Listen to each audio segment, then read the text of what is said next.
हरितालिकेची कहाणी. श्री गणेशाय नमः. एके दिवशी शंकर पार्वती कैलास पर्वतावर बसले होते. पार्वतीने शंकराला विचारलं, महाराज, सर्व व्रतात चांगलं व्रत कोणतं? श्रम थोडे आणि फळ पुष्कळ असं एखादं व्रत असेल तर मला सांगा, आणि मी कोणत्या पुण्याईनं आपले पदरी पडले हेही मला सांगा. तेव्हा शंकर म्हणाले, जसा नक्षत्रात चंद्रश्रेष्ठ, ग्रहात सूर्यश्रेष्ठ, 4 वर्णात ब्राह्मण श्रेष्ठ, देवात विष्णू श्रेष्ठ, नद्यात गंगा श्रेष्ठ, त्याचप्रमाणे हरितालिका हे व्रत सर्वात श्रेष्ठ आहे.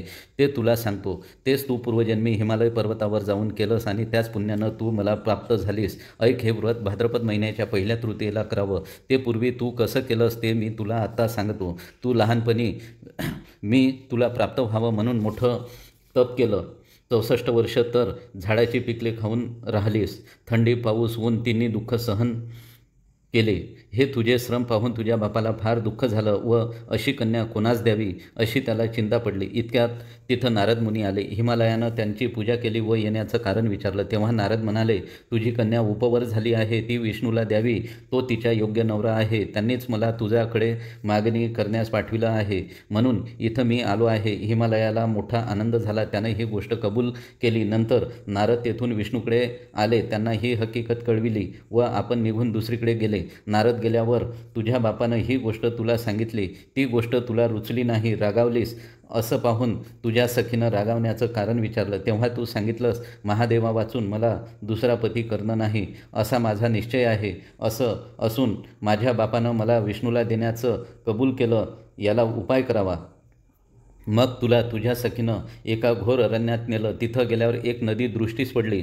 जवळच एक गुहा आढळली. त्या गुहेत जाऊन तू उपाय केला. तिथं माझं शिवलिंग पार्वतीसह स्थापिले. त्याची पूजा केली.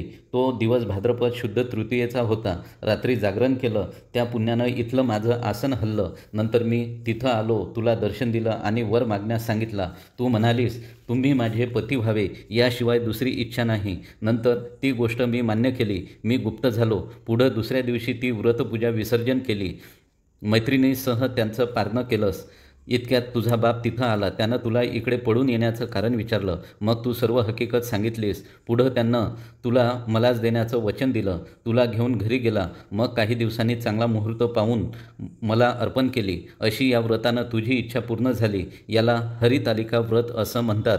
विधी याचा असा आहे, ज्या ठिकाणी हे व्रत करायचं असेल त्या ठिकाणी तोरण बांधावं, केळीचे खांब लावून ते स्थळ सुशोभित करावं. पुढं रांगोळी घालून पार्वतीसह महादेवाचं लिंग स्थापन करावं. षोडशोपचारांनी त्यांची पूजा करावी. मनोभावे त्यांची प्रार्थना करावी. नंतर ही कहाणी वाचावी व रात्री जागरण करावं. या व्रतानं प्राणी पापापासून मुक्त होतो. 7 जन्माचं पातक नाहीसं होतं. राज्य मिळतं. स्त्रियांचं सौभाग्य वाढतं. या दिवशी बायकांनी जर काही अमंगल केलं तर 7 जन्म वंध्या होतात, दारिद्र्य येते व पुत्रशोक होतो. कहाणी संपल्यावर सुहासिनींना यथाशक्ती वाण द्यावं. दुसरे दिवशी उत्तरपूजा करावी आणि व्रताचं विसर्जन करावं. ही 60 उत्तराची कहाणी. 5 उत्तरी देवा, ब्राह्मणांचे द्वारी, गायीचे गोठी, पिंपळाचे पारी, सुफळं.